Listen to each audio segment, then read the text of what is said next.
I need to check the used names list and then write the story. The names to avoid are all listed in the file. Let me craft completely new names for a Canadian setting story. New characters: narrator, Lawrence, Larry. Retired, 63, former civil engineer wife, Kathleen. Kathy, daughter. Nadine, son-in-law. Stefan Kowalczyk, son. Ali Joel, fake financial advisor. Preston Gilmore, now writing the full story, 5,000 words. First person, Canadian context. Memoir voice. I wasn't supposed to be home until Sunday.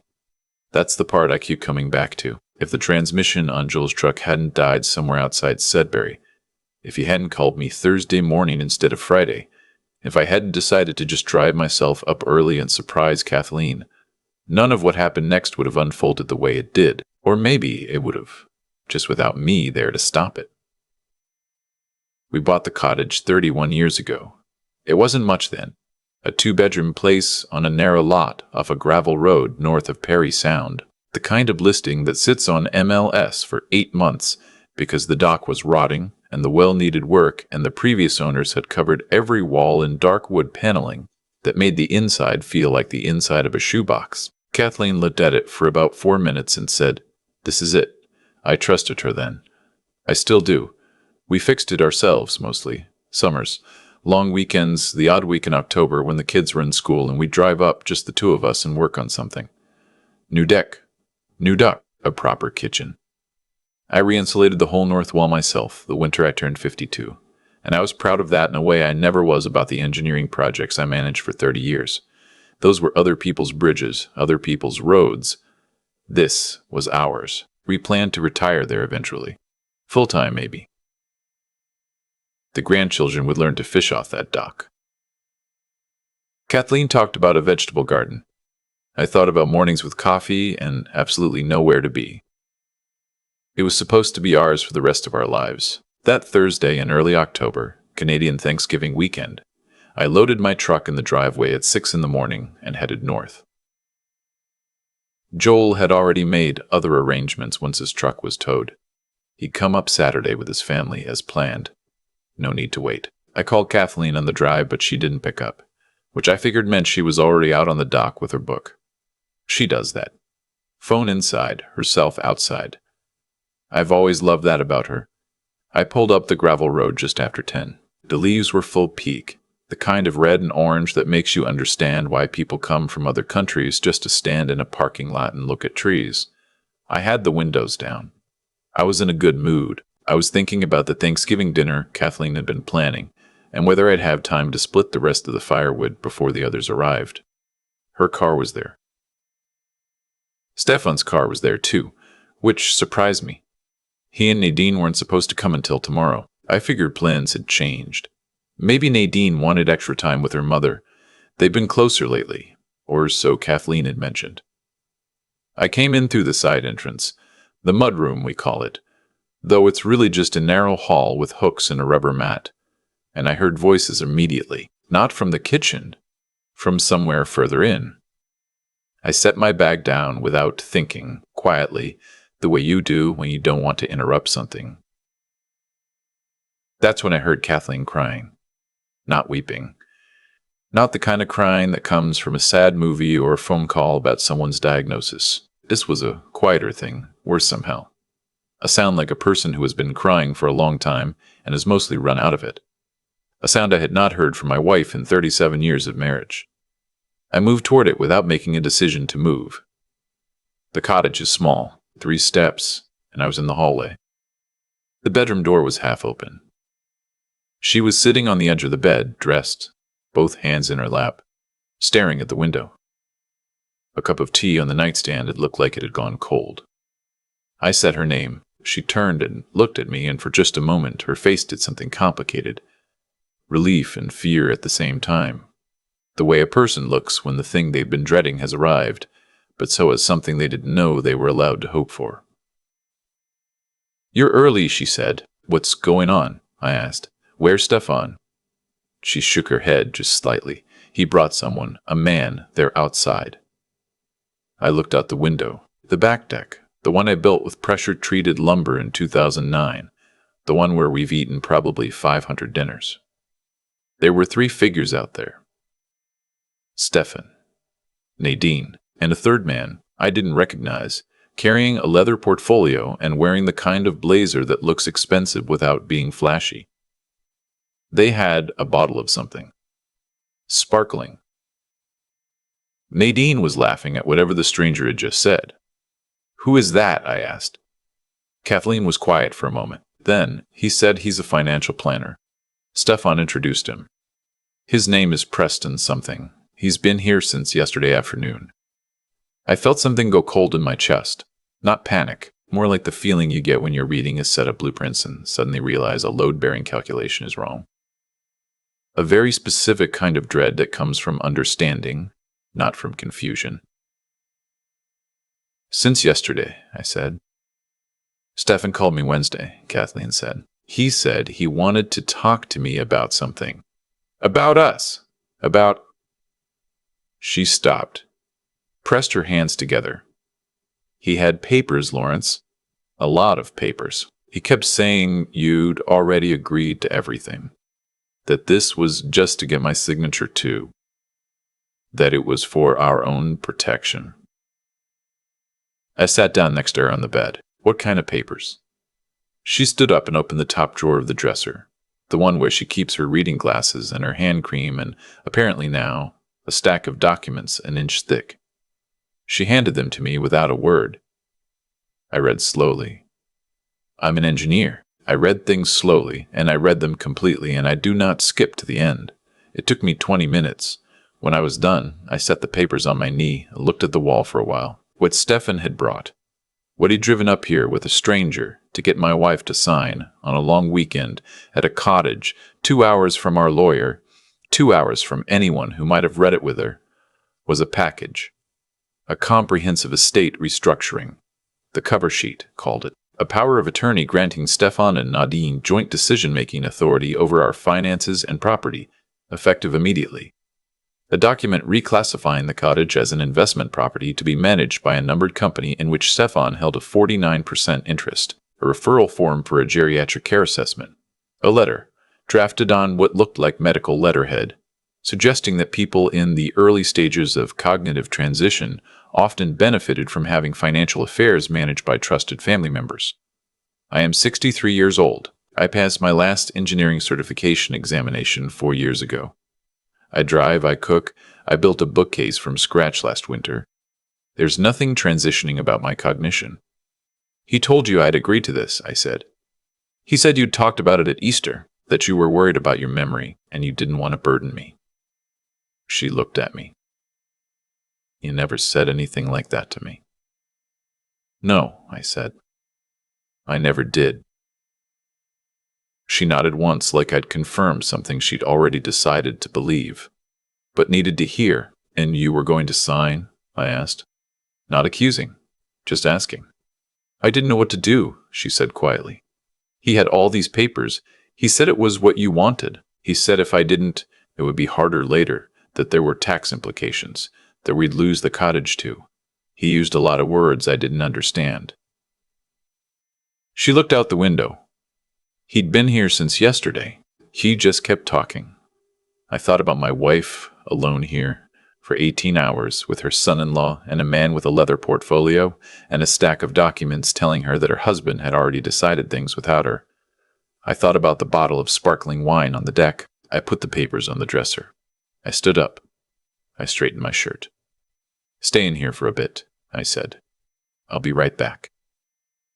I want to be honest about what I felt walking toward that back door, because I think people expect you to say you were furious. I wasn't furious. Furious is hot and loud, and I've never been good at either. What I was very, very quiet inside, the kind of quiet that happens when something becomes completely clear. I opened the back door. The three of them were around the patio table, papers spread between them, the portfolio open. The sparkling wine was Prosecco. I could see now. 2 of the glasses had been used. The third was still clean and turned upside down, waiting. Nadine saw me first. She froze. Stefan turned. Whatever he'd been expecting, it wasn't this. His face went through several things quickly before settling on something approximating a smile. Dad, he said. He always calls me Dad. I've never asked him to. You're here early? I am, I said. The third man, Preston, Kathleen had called him, stood up slightly and extended a hand. Mr. Dornberry, I'm Preston Gilmore. I know who you are, I said. Sit down. He sat down. I pulled out the remaining chair, the one across from Stefan, and sat. I didn't look at Nadine yet. I looked at Stefan. Tell me what you think is happening here, I said. He started talking. He was good at it. I'll give him that.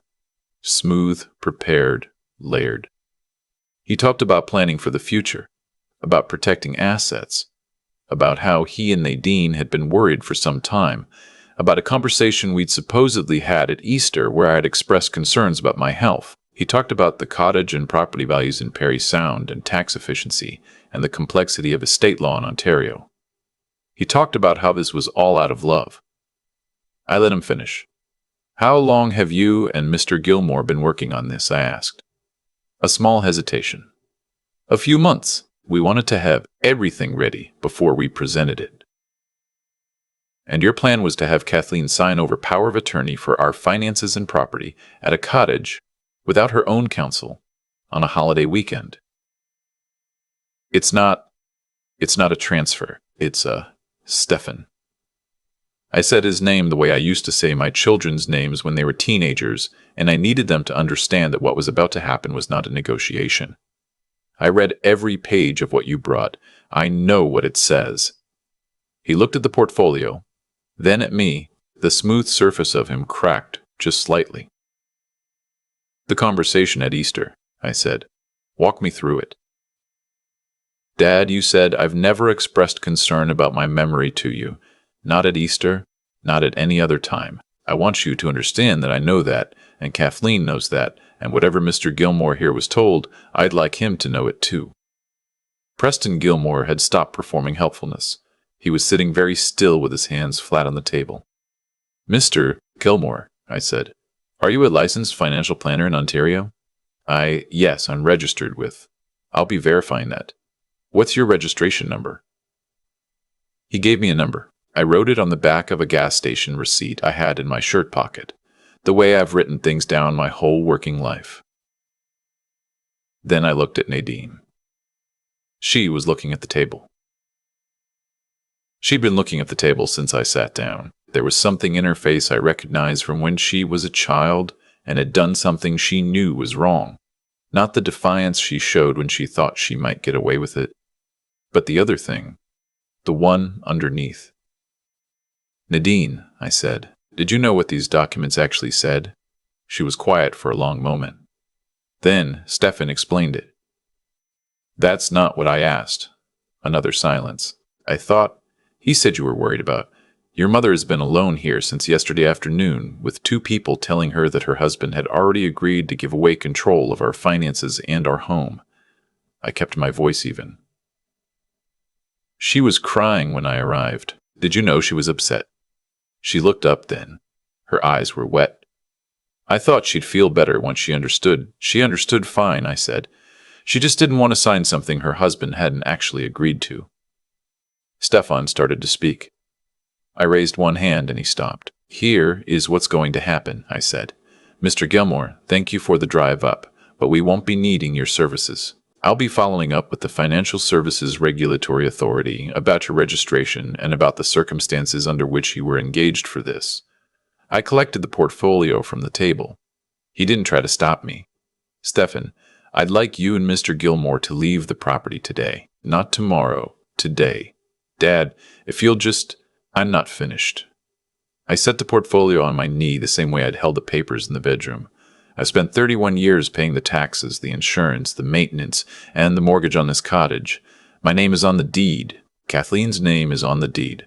Neither of your names is on the deed. That's not an oversight. Stefan's jaw tightened. The smooth surface was entirely gone now. We were trying to help, he said.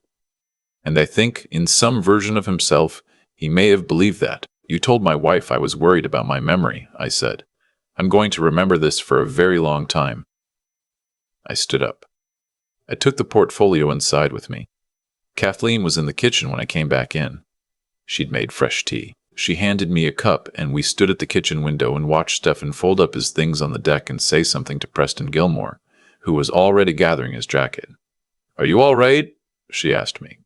"I'm fine," I said. "Are you?" She thought about it honestly, the way she always does. "I will be." Nadine knocked on the door before they left. Kathleen opened it. Nadine stood on the step and looked at her mother and said, "I'm sorry, Mum, just that." Kathleen nodded once. She didn't say it was fine because it wasn't, not yet, and Kathleen has never been the kind of woman to say things she doesn't mean. The door closed. We heard the cars back out of the drive. The quiet after that was different from the quiet before. Easier. Joel arrived Saturday with his wife and the kids, as planned. I didn't tell him everything right away. I wanted a day that was just Thanksgiving, just turkey and stuffing, and the kids running down to the dock to see if there were still frogs in the shallows. There were. There always are, longer into autumn than you'd expect. Over the weekend, while the kids slept, I told Joel. He sat at the kitchen table and listened the way he does, without interrupting, which he gets from his mother. When I finished, he was quiet for a moment, and then he said, "How long do you think Stefan had been planning this?" I said I didn't know. Long enough to draft documents. Long enough to find Preston Gilmore, whoever he was. Long enough to build a story about Easter. Joel said, "I want to look into Gilmore." I said I'd already started. I'd spent Friday evening going through the portfolio carefully. Preston Gilmore was registered technically, but his registration was with a small MFDA dealer I'd never heard of, and his licensing category did not permit him to advise on real estate restructuring or estate planning. The letter with medical letterhead, the one suggesting cognitive concerns, was not from a physician. The letterhead was from a wellness clinic in Mississauga that offered, among other things, lifestyle coaching and nutrition assessments. There was no physician's signature, only a stamp. Stefan, I discovered through some careful searching over the following weeks, had incorporated a numbered company 6 months prior. The address on the incorporation documents was a postal box. His name wasn't on it directly, but his brother-in-law's name was, and Stefan's own holding company was listed as a shareholder. I called our actual lawyer, a woman named Patricia. No, I won't use her name here. She values her privacy. The Tuesday after Thanksgiving. I drove into town and sat in her office and put the portfolio on her desk. She went through it the way I had, slowly, and her expression by the end was the kind of professional neutral that lawyers develop specifically to avoid alarming their clients. "This is a significant problem," she said. "For them, or for us?" I asked. "For them," she said, "primarily." She outlined what we had, a document package prepared with the intent to have a property owner sign over control of assets under false pretenses, specifically under the false claim that her spouse had consented, the medical letterhead from a non-medical source, a financial advisor operating outside his licensing category, a numbered company positioned to benefit from the restructuring. She used phrases like potential elder financial abuse and misrepresentation and fiduciary breach. I wrote them all down on the back of another gas station receipt. I am not a man who enjoys conflict. I want to be clear about that. I spent my career building things designed to hold weight, to last, to do exactly what they were supposed to do. I believe in structure and in doing things properly. What I don't believe in is letting things that are wrong continue to be wrong because confronting them is uncomfortable. We filed a complaint with the Financial Services Regulatory Authority of Ontario about Preston Gilmore. We filed a separate complaint with the Law Society about the estate documents, flagging the misrepresentation. Our lawyer sent a formal letter to Stefan, documenting the events of Thanksgiving weekend and making clear that any further attempt to access, manage, or restructure our assets without our written, independently witnessed consent would result in immediate legal action. Stefan called me once after receiving the letter.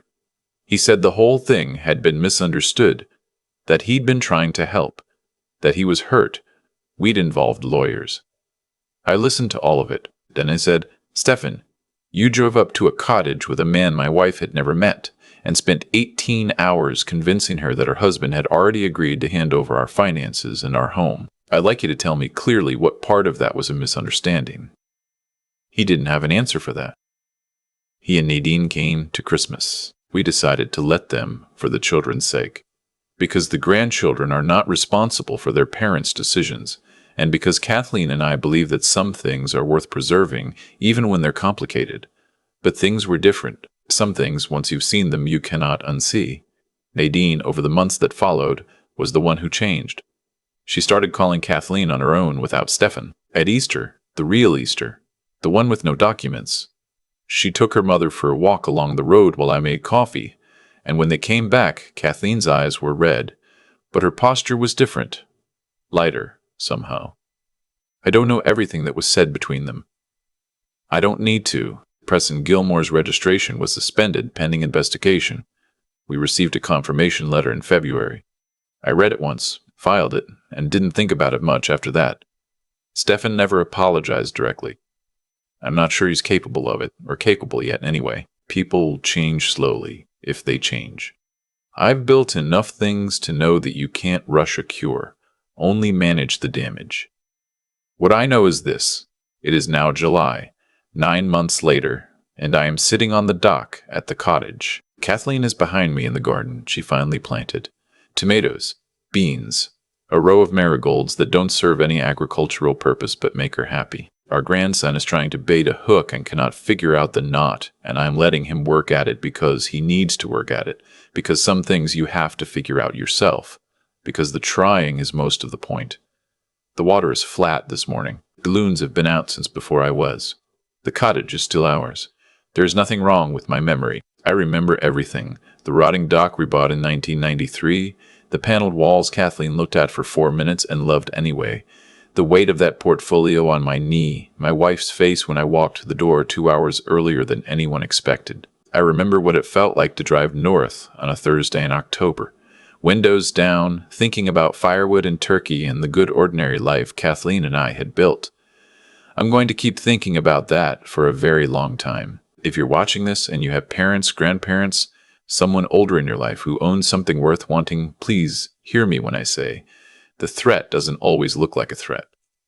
It comes in a portfolio. It comes with a bottle of wine and a pleasant voice, and documents that use words like protection and planning and what's best. It comes from people who know your name, who have sat at your table. Check in on the people you love, not just at holidays, not just when it's convenient. Check in the way you'd want someone to check in on you. And if something feels wrong, if a stack of papers appears that nobody's explained properly, if someone tells you your spouse already agreed to something your spouse never mentioned, trust that feeling. My wife trusted it, she didn't sign. That dock her grandchildren are fishing off right now. It's still there because she didn't sign. That's enough for me. More than enough. It's everything. I've been asked, since all of this came out, whether I feel angry, whether I lie awake thinking about what Stefan tried to do, about those 18 hours Kathleen sat alone in that bedroom with a cold cup of tea and a stack of papers she hadn't asked for. People expect me to say yes. The honest answer is, not anymore. What I feel now, mostly, is clear, and I've come to think that clarity is what you earn when you do the hard thing instead of the comfortable one. Here's what I know about cause and effect.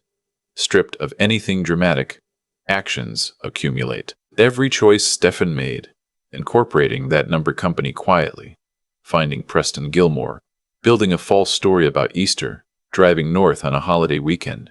Every one of those choices was a brick he laid in a wall that eventually fell on him.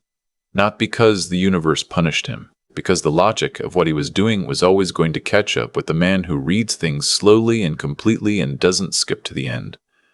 That's not fate. That's just how things work. And on my side of it, I drove home early. Not for any strategic reason.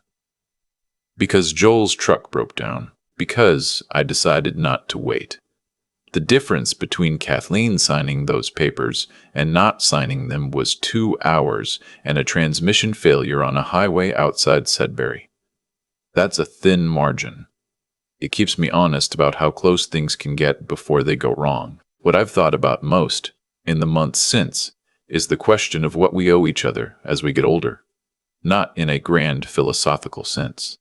In a practical one. Kathleen and I built something over 31 years. Not just the cottage, though, the cottage matters, but a life with a certain shape to it, a certain integrity. We made decisions together. We signed things together. We disagreed sometimes and worked through it and came out the other side still knowing where we stood. What Stefan didn't understand, what I think a lot of people don't understand until they face something like this, is that competence doesn't announce itself. It just keeps showing up. I showed up on a Thursday in October. I read the documents. I sat across the table from a man half my age with a leather portfolio, and I asked him for his registration number. None of that required anything extraordinary. It only required paying attention, which is something I've done my whole life and intend to keep doing. Nadine is finding her way back, slowly. I think she got caught between who she loves and what she was being told to believe, and that's a painful place to be. I don't excuse what she let happen, but I understand that people can be led somewhere wrong without being entirely wrong themselves. What matters is whether they find their way back to their own conscience. She's trying. That counts for something. Joel never needed to find his way anywhere. He already knew. The cottage is ours. The dock is ours. The marigolds Kathleen planted this summer are hers specifically, which she will tell you herself if you ask. I am 63 years old, and I have nothing wrong with my memory, my judgment, or my capacity to sit at my own patio table and ask the right questions. That's not something I need to prove to anyone anymore. It's just true.